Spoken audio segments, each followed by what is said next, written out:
the phrase Tucker and Elon is trending in business and finance because Tucker Carlson is back, baby. He got fired from Fox News and he is now we were like, okay, what's he going to do next? Is he going to do horrendous like laptop videos from his kitchen sink or something? Like, what's going to happen to this man? Is he going to get hired by like the Daily Beast or something? Like, is he going to become the face of some other right-wing organization?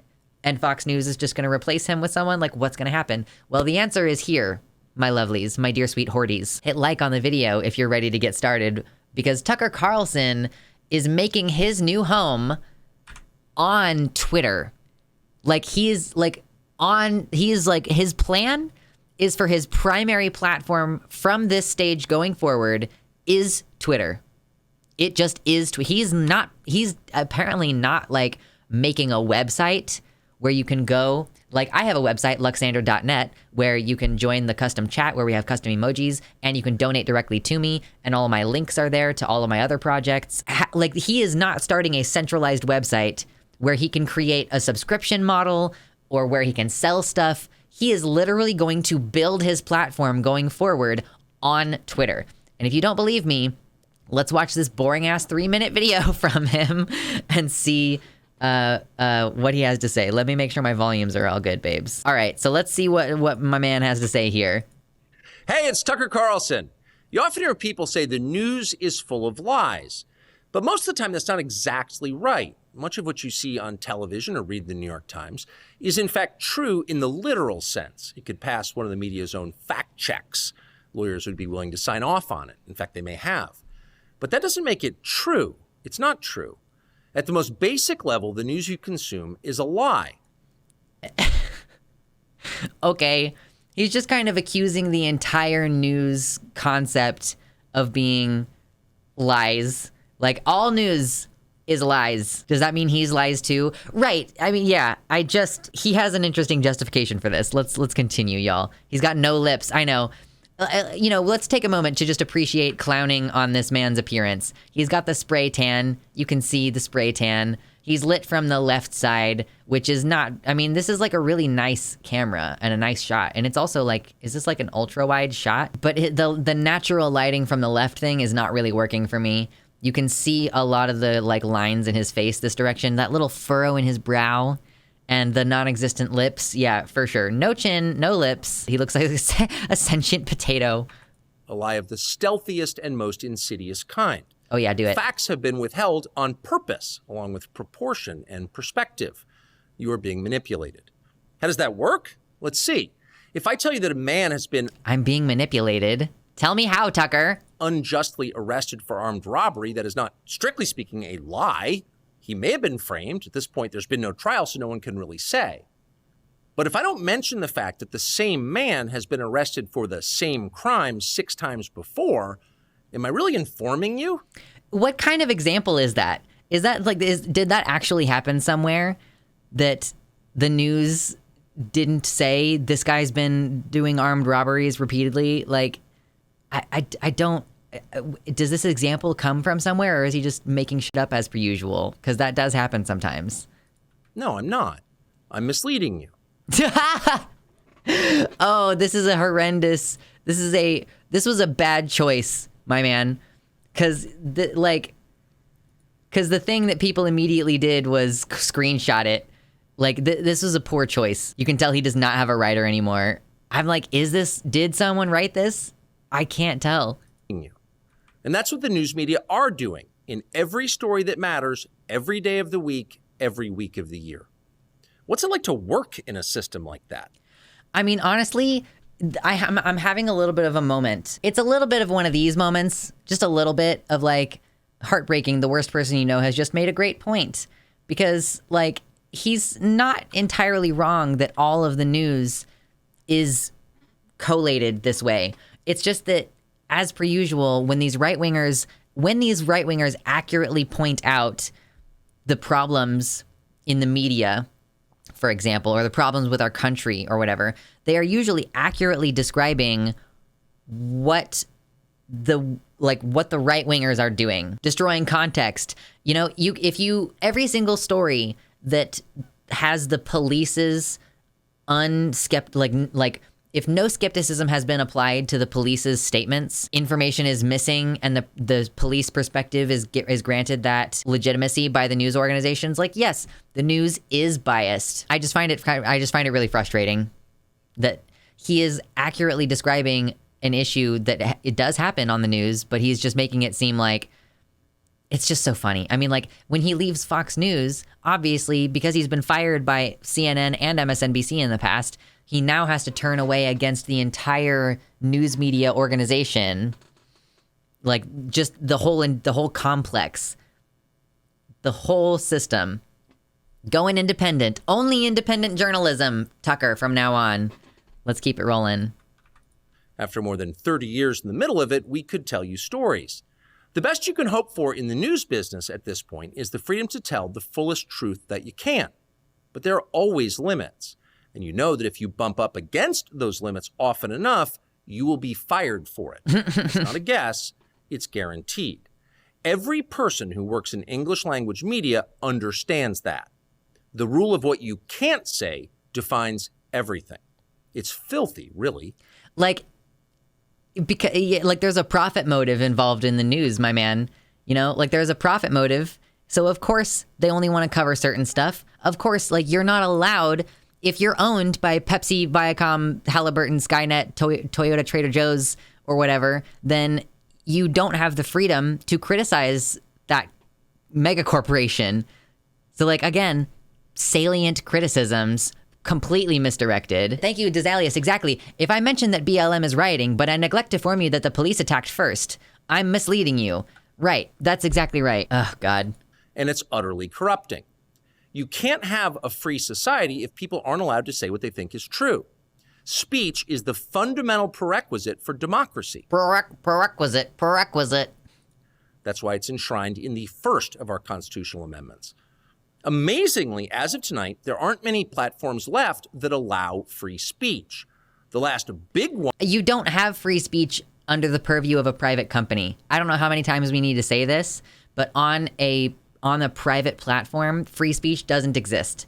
It ceases to exist because your statements are being hosted by a private entity that has the power to take it down. And I'm not saying necessarily that that's a good thing, but I am saying that that is the actual practical reality. And like, I honestly, if we, like a big forum like Twitter, I could see that being like a necessary public space in the same way that like the town square where you can go and host a protest is public space, you know, and like you can go and like speak on the public square and like, you know, say your ideas freely in that sense of like, it's a protected public space for you to gather. And, you know, maybe we do need to nationalize Twitter. He puts emphasis on way too many random words in his sentences. He used the exact same inflection patterns for every 10-word section. He does have kind of a pattern. Yeah, and also, right, Knox, no, it doesn't mean, First Amendment doesn't mean no consequences for your speech. You technically have the freedom to say something like making a threat on the president of the United States' life, for example, but like that doesn't mean that there's no consequences for that speech. Let's go. One remaining in the world, the only one is Twitter. The only one is Twitter. Now. Twitter has long served as the place where our national conversation incubates and develops. Twitter is not a partisan site. Everybody's allowed here. It definitely is partisan now. It maybe didn't used to be partisan, but now it sure is. The like hate speech from alt-right and neo-Nazi type people is increasingly protected on Twitter. Incubates more like festers. True. Yeah, it's wrong to say everyone, maybe everybody is allowed on Twitter, but not everybody is wanted on Twitter. Not everybody is welcomed on Twitter. It's become a pretty hostile platform for trans people at this point. And we think that's a good thing. And yet, for the most part, the news that you see analyzed on Twitter comes from media organizations that are themselves thinly disguised propaganda outlets. You see it on cable news, you talk about it on Twitter. I mean, that's not untrue. I mean, and then even worse, then I see the news on Twitter and I come here and talk to you on stream. It's a vicious cycle. that we're trapped in, Tucker. Welcome, by the way, Tucker. Tucker now has the same job that I do, except he's just hosting his shit on Twitter. Like, welcome, Tucker, to the wonderful world of being an independent news journalist on the internet and freelancing and having fun trying to do your taxes. Man, his taxes next year are going to be fucked up. The result may feel like a debate, but actually the gatekeepers are still in charge. We think that's a bad system. We know exactly how it works, and we're sick of it.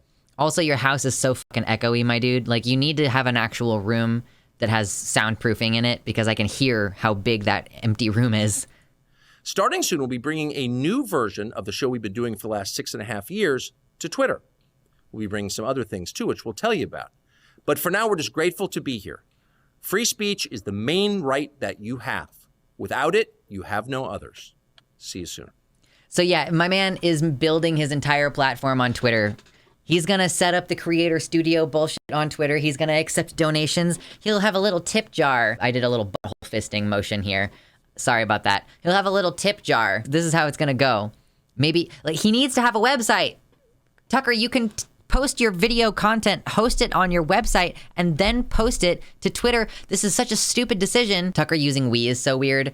I mean, I'm sure he has like a writer, and I mean, do you honestly think that he set up this camera? Can you imagine Tucker Carlson like doing, like, can you imagine Tucker Carlson like being like, okay, now I'm gonna set this camera up. Okay, let me get this tightened up here. Okay. Yeah. Okay. All right. So testing.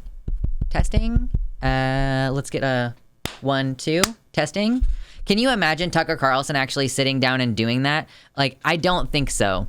I feel pretty confident that he has a couple of aides, like he has a couple of assistants who are doing that for him. There's no way. I cannot imagine Tucker Carlson, as old as he is, like doing any of that stuff. And if that is a thing, I need behind the scenes. This is just Tucker. This is why you got to have a website. Tucker, listen. Tucker, listen. Tucker, listen to me. Listen to me, Tucker. Listen, Tucker. You need to have a BTS. You start a Patreon. My dude, start a Patreon so that you can offer behind the scenes view into your shit, and then like have a camera on the side, or like have one of your assistants filming on their phone on the side while you're sat there making your shit work. Like, if Tucker is actually involved in any of the behind the scenes stuff, I really want to see it. That would be so, I would pay for that. And then I would broadcast it to all of you. Like, that would be so funny. He would probably make more money on Patreon than he did on Fox. Yeah, but I also doubt that Patreon would host him for very long. He would say something inflammatory about the queers in a relatively short amount of time, and Patreon would be like, we don't want to host you on our platform. Yeah, let's get Tucker a White Leaf website. Yeah. TuckerCarlson.net, just like Luxander.net. I mean, truly, we are equals now. Tucker used to be like slightly above me in terms of our status as journalists, and now he is exactly the same as me, and that's so satisfying. He has joined me and Ben Shapiro and fucking Vosh and Candace Owens. Like, we are all independent journalists who make our own garbage and post it out there, and it's awesome. You know, welcome to being a fucking lowlife, my dude. Welcome to being a degen, independent freelance journalist. Dude, Tucker Carlson doing an ad space for Squarespace. I mean, I don't disagree with you, Anthony, that I am morally better than all of these right-wing fascists. But as far as like part of the reason why I like rag on them for that, part of the reason why I rag on like, oh, Ben Shapiro, you and I have the same job. Like Tucker Carlson, you and I have the same job now, is that I know that there are people who denigrate my job. I mean, people tell me to get a job like once a week at this point in my life. Like, people leave a comment or they respond to a tweet or something. They respond to my GoFundMe and they go like, maybe get a real job. And I'm like, all right, man, let's just pretend like what I do isn't real work because I work from home and you don't understand all of the shit that goes on in the background and like the research that goes into it and the editing and everything, you know. But like, I actually think that I am kind of better than some of these guys because I do all of my shit myself. I don't outsource anything except for when I have like I need to commission an art or something for the show. But I do all my own editing and all my writing and all my research, and Tucker has a team who does that. So that's why people use the royal we Like, and we will see you soon, because it's like the team, I guess. I look forward to having Tucker as a peer, as a colleague in the space. Welcome to the space, Tucker.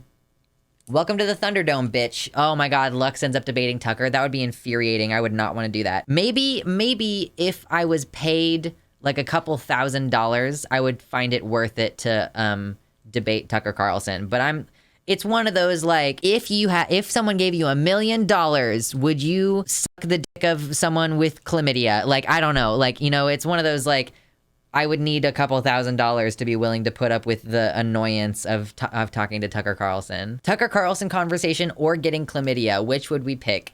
I mean, chlamydia is super treatable, but I will never be able to get my brain cells back. It's gonna be May. Thank you so much to my Patreon supporters. I want to especially shout out this month Tiago Nascimento, Mersh Rolvog, Danielle McDonald, Amanda B, Athiette, Spooky Heather Sylvia, Sarah A, Wellington Marcus, Michelle Winter, Desi Quiche, Jamie Jam, Suzanne Maynard, Mr. Atheist, Elizabeth Bartell, Kevin Young, Nova, and Sojo.